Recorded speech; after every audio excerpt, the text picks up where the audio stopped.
So hello, I'm glad to be with you today. I loved the movie.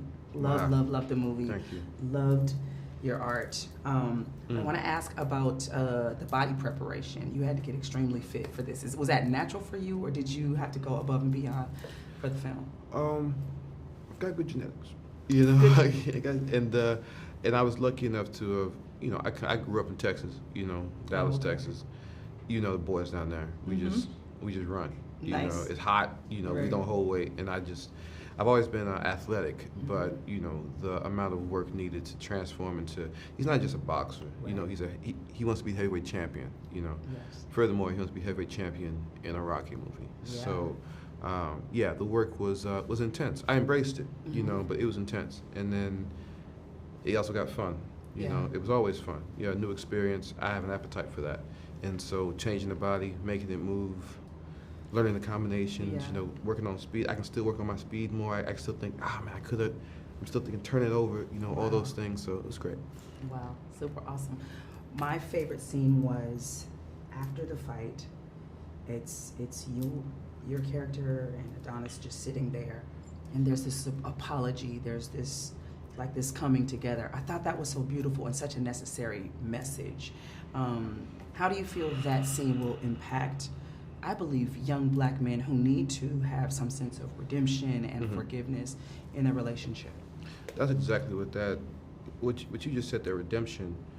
In my scripts look crazy. You know what I mean? But in that scene, I've got exoneration and redemption. Yeah. Written on there. To me, that was the spirit we were trying to conjure in that moment. For the young homies, for the brothers, I would say, you already know what it is. There's something about forgiveness.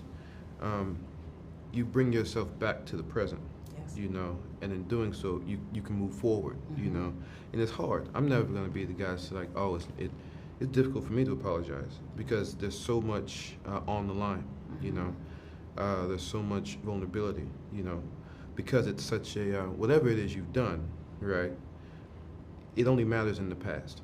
You know what I mean? You're the one carrying it in the future. And you got to take that burden off. That's what an apology does. Yeah. But we have so much pride, we feel like, oh, I can carry it.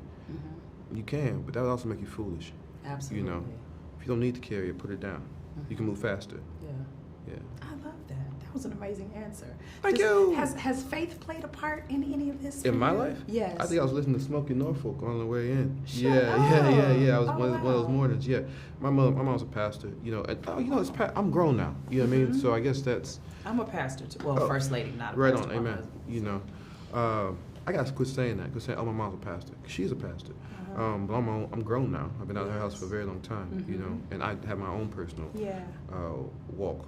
And so that's a big thing for me. Super dope. Super dope. Gotta keep something. For sure. Yeah. For sure. Okay, the scene when you guys are boxing and everybody's there and then they're not. Yep. That impacted me greatly because sometimes you have to fight alone. And I feel like that was the symbolism in that moment, fighting alone, sometimes the fight of your life, fighting for your life, fighting to be seen. I feel like your character really just wanted to be loved when it all came down to it. He felt alone, felt isolated. No one came to see about him, and he's trying to vindicate, but it's coming from a place of, why didn't you take care of me? Talk a little bit about that symbolism. Oh man, I think the way you broke it down is quite emotional. You know what I mean? Because it is right. I think, again, to the young brothers, you do feel like you're by yourself, and the truth of the matter is, keep it straight, you kind of are. You know what I mean? Yeah. That's the growth. It's your walk. That's the growth. No one else is with you. No physical person is with you, and you've got to, it's going to make a man out of you, when you have to, because ultimately in that lonesomeness, when you're lonely like that, the only person you're dealing with is you.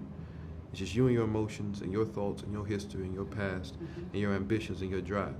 That is the fight of your life, and that fight never ends. That fight never ends. You get better at it. And so the way Adonis and Michael, showed that, you are by yourself, but you can get through it. You can get through it.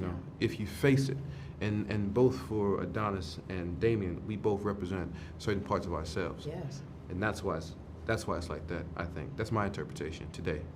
Wow, I think that's great. Okay, I know it's a boxing movie, and you had to be all muscly and aggression, but what was the funniest thing that happened on set? And this is my last question. No, yes, no? I think, no, I'm going to answer that question. Okay. Yes, Erica.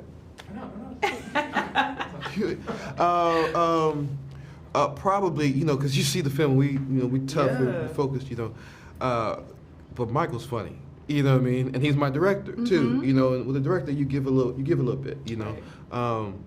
Mike says something about, Mike made a joke right before we were about to fight, and I heard it, and I was like, I can't believe you just said that, and right when we came out the ring, and he kind of said something, and I went to swing, and I couldn't swing. I just dropped my hands, and we both burst out laughing. I won't tell you what the joke was, but and we didn't shoot for a minute. It was like Wow. 20 seconds of like, Oh, that bro, good just give me a laughter. second, bro. Right. Like just, give me a second. Take the mouthpiece. Just give me a second, bro. It was good. It was early on in the fight, Yeah, so nice. yeah. I love it. Thank you so much for your time. Yes, ma'am. For giving me a moment. I love the movie. I think people will as well. And Yes, I hope ma'am. you enjoy the rest of your day. God is good. Amen.